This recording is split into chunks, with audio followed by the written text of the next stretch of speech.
Buenas noches, señoras y señores. Fuera los actores. Les conviene tocarse las bolas. Les conviene quedarse calladitos y buenos.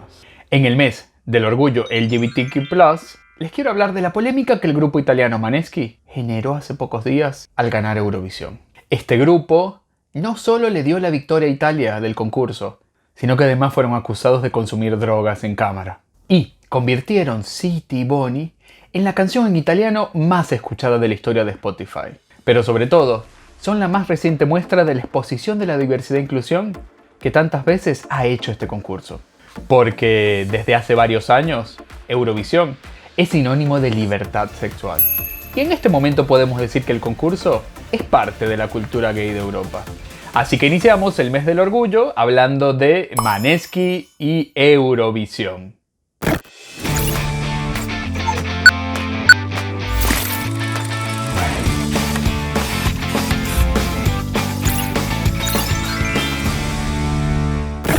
Hola, bienvenidos a Cine más Andy, donde analizamos el cine y la televisión desde una perspectiva de diversidad e inclusión.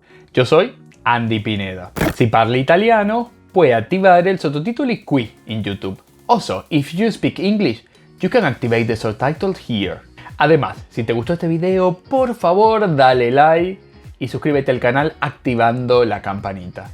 Eurovisión es el concurso de canciones que se celebra una vez al año, en el que compiten diferentes artistas representando a cada uno de los países de Europa y otros estados.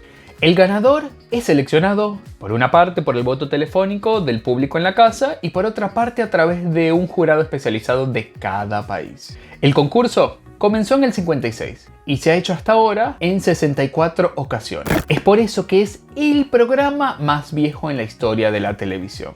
Para los europeos, esta competencia es algo así como el Miss Universo o la Premier League de fútbol. Solo que acá cantan. La edición de 2021 fue transmitida en vivo a 39 países, a una audiencia de 200 millones de personas. Este año, uno de los participantes fue Måneskin, un grupo de rock italiano que tiene influencias de los 70 y los 80 que recuerdan a David Bowie, Kiss y Queen. En la banda encontramos en el bajo a Vittorio De Angeli, en la batería a Ethan Torchio, en la guitarra Thomas Raggi y en la voz y nuevo sex symbol Damiano David. Esta banda llevó su estilo vintage, provocador y rebelde al concurso de música y contra la costumbre de cantar pop, apostó por una canción de rock nada más y nada menos que en italiano, a lo que solo le cambió algunos insultos que no son permitidos en la competencia. Y gracias en gran parte por el voto del público, lograron ganar el concurso de la canción de Eurovisión, dándole una victoria histórica a Italia, que hace 31 años no ganaba la competencia.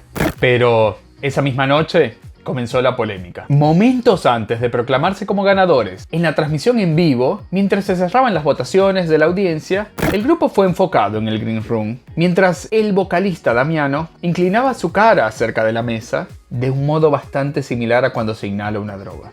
Esto se convirtió en lo más comentado de la noche en las redes sociales, entre quienes lo apoyaban, se burlaban o quienes pensaban que debían ser descalificados. Minutos después, en rueda de prensa, Damiano aclaró que él había mirado hacia abajo porque su compañero Tomás había roto una copa y afirmó que no toma drogas. Al otro día, y como si fuera una cuestión de Estado, para Francia, que estuvo muy cerca de ganar, un ministro francés dijo que esto debía ser investigado con total transparencia y declaró que si hay problemas, hay sanciones y podría haber una potencial descalificación.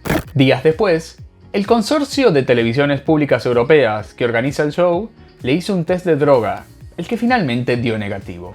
Pero, más allá de este episodio de gossip europeo, lo que Måneskin representa es la inclusión de la diversidad sexual.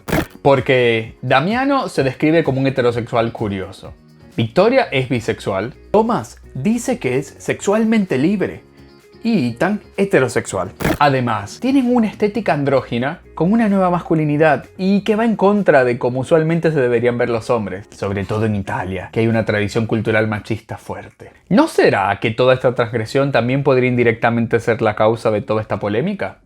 Ya sé que este estilo probablemente no es muy original, pero para mí aquí lo diferente es que lo hacen y no ocultan sus preferencias sexuales públicamente, pero tampoco se centran en ellas, lo cual para mí es el paso posterior a la inclusión. Esto es la normalización de la diversidad sexual. Algo que Eurovisión viene haciendo desde hace varios años, porque en el 97, cuando todavía era tabú, tuvo a su primer concursante abiertamente gay, Paul Oscar de Islandia.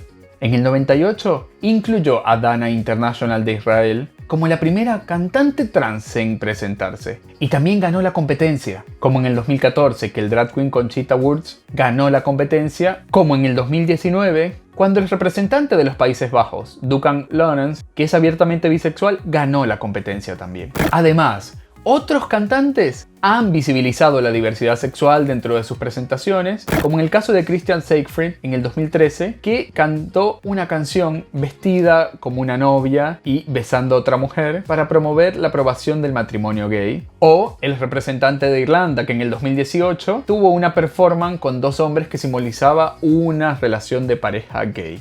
Por todo esto, al Festival de la Canción de Eurovisión le doy un verde positivo, porque ha ayudado a conocer artistas como el grupo Måneskin, que en sí mismo expresa la inclusión sexual a través de sus miembros, pero sobre todo es una importantísima plataforma para visibilizar y normalizar la diversidad sexual y la inclusión, tanto en Europa y en el mundo. ¿Has visto Eurovisión? ¿Qué te parece la canción de este grupo? Cuéntamelo en los comentarios. Además, si te gustó este video, por favor, dale like y suscríbete al canal. Yo soy Andy Pineda y esto es Cine más Andy. ¡Chao!